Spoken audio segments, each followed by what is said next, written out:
at Gen Con 2019. Gen Con 2019, 70,000 people descended upon Indianapolis, spending thousands of dollars on brand new games from hundreds of publishers, and I too was swept up in that. This is where I would show like some games that I bought that they were shipped, so they're not here yet. But that's not the games I want to talk about. Instead, I want to talk about my top games I played at Gen Con that are not available for sale yet. Let's kick it off with some of the major players in the industry. Wednesday night, I got a chance to attend the In-Flight Report from Fantasy Flight Games. This is where they show off some brand new games that's going to be coming out over the next several months.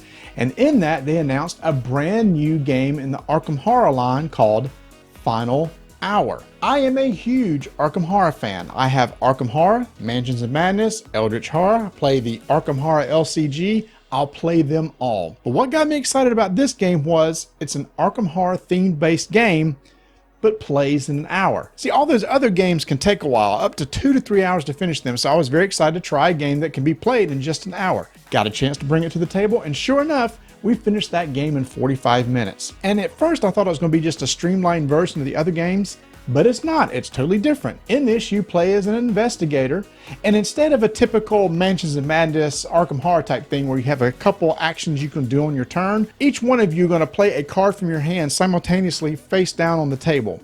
And then you're going to have a deck of initiative cards, and you're going to reveal those one at a time, starting with the first player, and the players with the 2 lowest numbers resolve the top part of their action card on their character card, and the other 2 resolve the bottom part. Now, the top part is usually something good, fights monsters. The bottom part is usually for investigations, but can also cause some problems too. See, the whole goal of the game is to try to deduce what runes are going to be used in this ritual they're trying to perform, and you're trying to deduce those before time runs out. I really enjoyed this game. It definitely needs to go in my collection when it comes out. That's Final Hour. Next, FFG announced that they have the Marvel license now in-house. Makes sense. They have the Star Wars license. Star Wars is part of Disney, and so is Marvel. And the first game they announced is a Marvel card game called Marvel Champions. This is in their living card game line, so it's going to be one of those that can be expanded over time. But this is a co-op game. And that was the first thing that kind of surprised me. At first, I thought this was going to be a head-to-head game. They have such good success with their other co-op games like Lord of the Rings and Arkham Horror that I thought they might bring out a competitive game to try to replace maybe Android Netrunner, which was very popular a couple years ago. But maybe because the co-ops are doing so well, they decided to make a co-op game. I had a chance to sit down and play this one. You play as a Marvel character, and it's designed by the same people that worked on the Arkham Horror card game and the Lord of the Rings card game. So there's a lot of same mechanics in that game. If you've played those others, this will feel very familiar as you are trying to go up against a boss, and you deal damage to that boss. When you deal enough damage, it goes to like the next level, which is kind of like the agenda deck in the Arkham Horror LCG. And there's some other mechanics that feel the same. So it's going to have a very familiar feel to it, but in a brand new themed universe. And this theme is probably going to have a lot more appeal than maybe what the other two do. The biggest thing that they announced that I think got the biggest round of applause was when they said the core box set's going to cost $60. Now we were all like, wait a minute. The other cores are only 40. And then they said, oh, but in this one, you get every card that you need. You get multiples of each card, so you only have to buy 1 starter set. Big round of applause, because in the other games, you typically had to buy 2 and maybe 3 core sets in order to get each card that you needed multiple copies. I'm looking at you, Scorched Earth. They also announced a miniatures game in the Marvel line. I did not get a chance to play it, but saw it. It looks really good too, so you want to keep an eye out for that one. Let's move on to another big player. Come on, Simon, Cool Mini or Not, announced their third in the Blood Rage trilogy designed by Eric Lang. First was Blood Rage, then Rising Sun, and now Ankh. Anka. Ankh. This is an Egyptian-based theme, and I was very excited about that. Sure, I love the Viking-themed game and the Asian-themed game, but ever since I was a little kid, I loved Ancient Egypt. One of my all-time favorite comic book characters is Dr. Fate. A few years ago when I played City of Heroes, my main character had a backstory where he was a descendant of an Egyptian pharaoh, so I just love that theme. I had a chance to sit down with Eric Lang and get a look at the game and see some of the different mechanics, and 2 things really stuck out to me. First is the action selection mechanic. On your turn, you're going to pick from a handful of actions that are available on the board. Whichever action you take, there is a token that's to the left of it that you're going to move one spot to the right. Once that token gets to the end of the track, there are a stack of tiles there with icons on them. You're going to take that top one and resolve whatever action it is, resolving combat or something like that, and put it on the round marker at the bottom of the board. And it also has an icon on it that you'll also resolve at the same time. And each time you end one of these action selection rows, the token goes back to the beginning, so you're constantly moving that token to the end and activating all those tokens till you get to the end of the game. The really unique thing is, as Eric said, this is 100% a Euro game, but there are no victory points. The winner is the last person standing. Now, if you're a gamer, you're probably immediately going to think, that means there's probably player elimination. So I asked about that. Eric said, yes, there is, but that hasn't been an issue in any of their play testing. The first person that gets out of the game only has to wait about 10 or 15 minutes until the game is over. I still felt like, well, wait a minute, that means they're kind of bored for 10 to 15 minutes, but he said they're still so engaged in the game that they still want to see what's going to happen. And the game only plays in 1 hour, which is a lot shorter than the other two games. This is going to be coming out to Kickstarter later this year, and I can't wait to check it out. Speaking of Kickstarters, I had a chance to check out a brand new game coming from AEG from designer John D. Clare. Now, you may recognize him from games like Mystic Vale, Edge of Darkness, Space Base. He has a new game called Dead Reckoning, which is a merchants or pirates themed game. This is going to use the same card crafting mechanic as in Mystic Vale and Edge of Darkness. You know those transparent cards that you put in a transparent sleeve and you can stack the cards on top of each other and they can provide different abilities? It's that sort of thing. And in this, you're going to be the captain of a ship, moving out to islands, discovering islands, gathering resources, but you also have the option to become a pirate where you can attack other players and steal their stuff.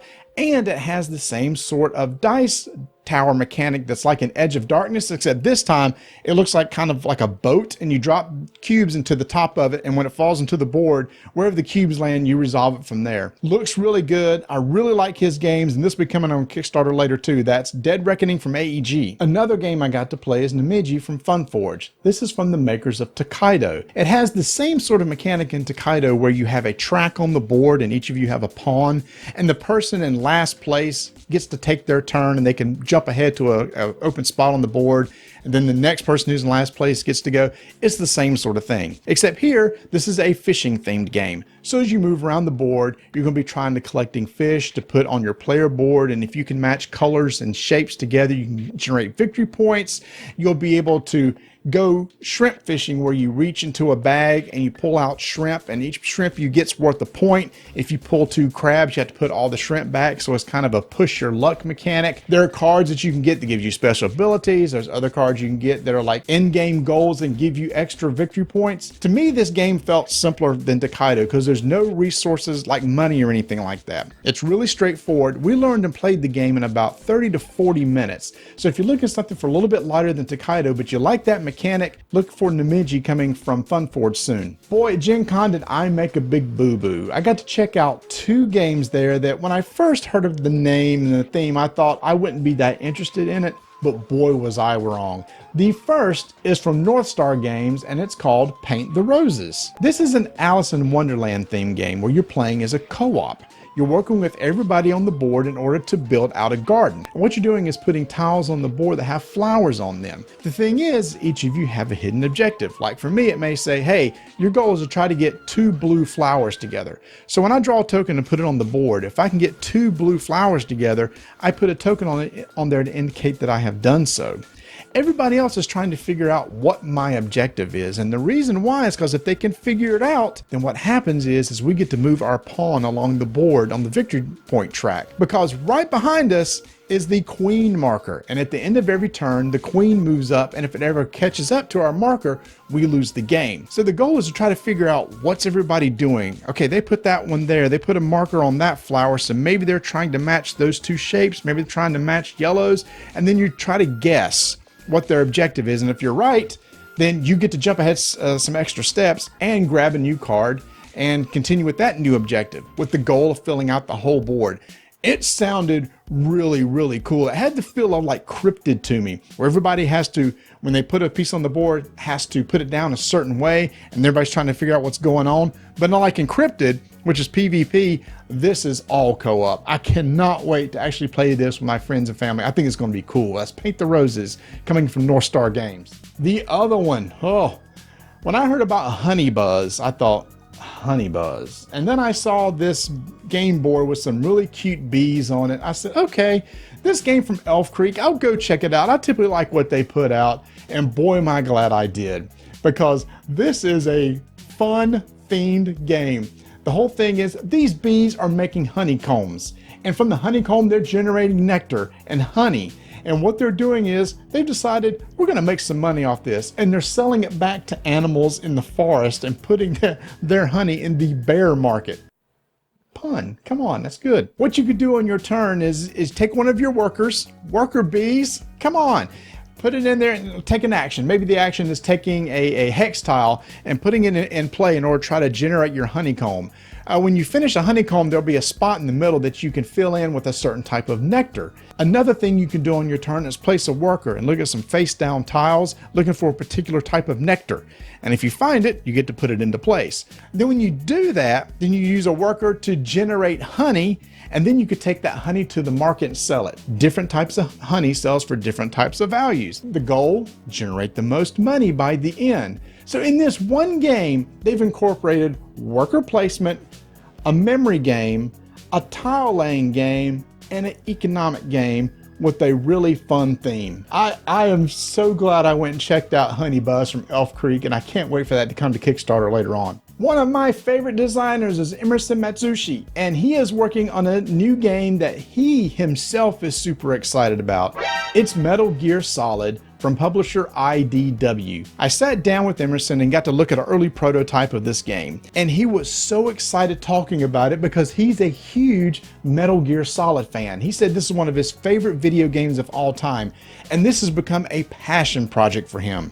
This game is based on the very first Metal Gear Solid game, and his goal is to create a campaign that totally recreates the story in that video game. You could play as one of the many characters in the game, including Snake, and you can get equipment and stuff, and you're trying to sneak around on a map and trying to avoid being detected, or like in the game, you can go in guns blazing if you want to. Pick up items, you complete objectives, you go fight a final boss. And the way a boss works, I thought was cool. There is a boss deck, and after you take your turn, you resolve the card on the boss deck, and it tells you, oh, the boss is going to go this many places, look left or right or whatever, and then that card goes to the bottom. And you keep cycling through the deck, and what happens is over time you learn a pattern to the boss, just like in the video game. So after a while you kind of pick up on the pattern they're going to be doing, so you can kind of get yourself positioned when you can try to take them out. The thing is they get quicker and faster over time, so they move quicker, so your time starts running out. It was just a really neat mechanic. And of course I had to ask Emerson, you do have a box in this game, right? And he said, oh yeah, come on. And he pulled it out and he showed me a box. So he's trying to faithfully recreate a Metal Gear Solid game in board game form. This is coming out on IDW. It's already on pre-order on Amazon, or it may have been taken down by now, but just to see the excitement in him in this game, I can't wait to try it myself. Now, one of the biggest announcements at the show I didn't get to play, but I still wanted to talk about it. When I was at the Renegade Games event on Friday night, again, they were revealing a lot of new games coming out in the next year or so. The last one they revealed is one that I had talked to Scott from Renegade Games, who's the CEO, and he kind of teased me a bit. See, he used to be with Decipher, which made the Star Wars CCG and Lord of the Rings CCG, which is the game that really got me into this hobby altogether. He got that design team together to work on a new card game, and they revealed that night what it is. It's Vampire the Masquerade, which is an old CCG from the 90s. It was a very popular game, and they're bringing it back, and that's all I know. He couldn't really reveal any more than that. He did say a couple things. One of the things about that game was that the multiplayer supposedly was really, really good. One thing I liked about the Lord of the Rings CCG was how good the multiplayer was. This is supposed to have that same nice mechanic for playing a multiplayer game. So the other thing is, instead of being 4 to 5 hours long like the card game is, this is going to be a much shorter game. So I can't wait to see this very dark theme come out in a new expandable card game that'll be released sometime in 2020. Didn't get to play it, but it's one of those I'm definitely going to keep an eye out for the next year. And that's just a sampling of the games that you could play at Gen Con that aren't available yet. One of the big ones I missed was Dune from Gale Force 9. A lot of people have been excited about that.